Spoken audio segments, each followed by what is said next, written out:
అతనికి తనని ఎవరూ భక్తితో సేవించడం లేదని, భయంతో మాత్రమే పూజిస్తున్నారని బాధ కలిగింది. వెంటనే కలియుగ దైవమైన శ్రీ వెంకటేశ్వర స్వామిని గురించి తపస్సు చేశాడు. శ్రీనివాసుడు శనిదేవుడికి ప్రత్యక్షమయ్యాడు. శనిదేవుడు, స్వామి, నా పేరు విని వినడంతోనే ప్రజలంతా భయపడుతున్నారు. దేవతలందరినీ పూజించినట్లుగా నన్ను పూజించడం లేదు. ఇక మీదటి నుండి నాకు ప్రీతికరమైన శనివారం నాడు నన్ను ధ్యానించి ఆరాధించిన తరువాతనే నిన్ను పూజించే వాళ్ళకి సమస్త దేవతలను పూజించిన ఫలం ఆ ఒక్క రోజులోనే రావాలి అని కోరుకున్నాడు. శనిదేవుడు కోరిన వరం అతడి అన్న మాటలు విన్న శ్రీ వెంకటేశ్వరుడు చిరునవ్వు నవ్వాడు. శనైశ్వర, నీ కోరిక చాలా బాగుంది. అయినా నీకు నాకు తేడా ఏముంది చెప్పు. 6 వారాలు దాటిన తర్వాత వచ్చే 7వ వారం అంటే ఇష్టం నీకు.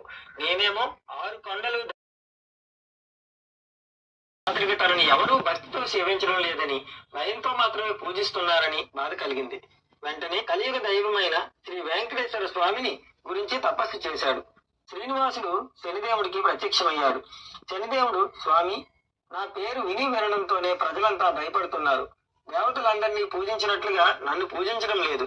ఇక మీదటి నుండి నాకు ప్రీతికరమైన శనివారం నాడు నన్ను ధ్యానించి ఆరాధించిన తరువాతనే నిన్ను పూజించే వాళ్ళకి సమస్త దేవతలను పూజించిన ఫలం ఆ ఒక్క రోజులోనే రావాలి అని కోరుకున్నాడు. శనిదేవుడు కోరిన వరం అతడి అన్న మాటలు విన్న శ్రీ వెంకటేశ్వరుడు చిరునవ్వు నవ్వాడు.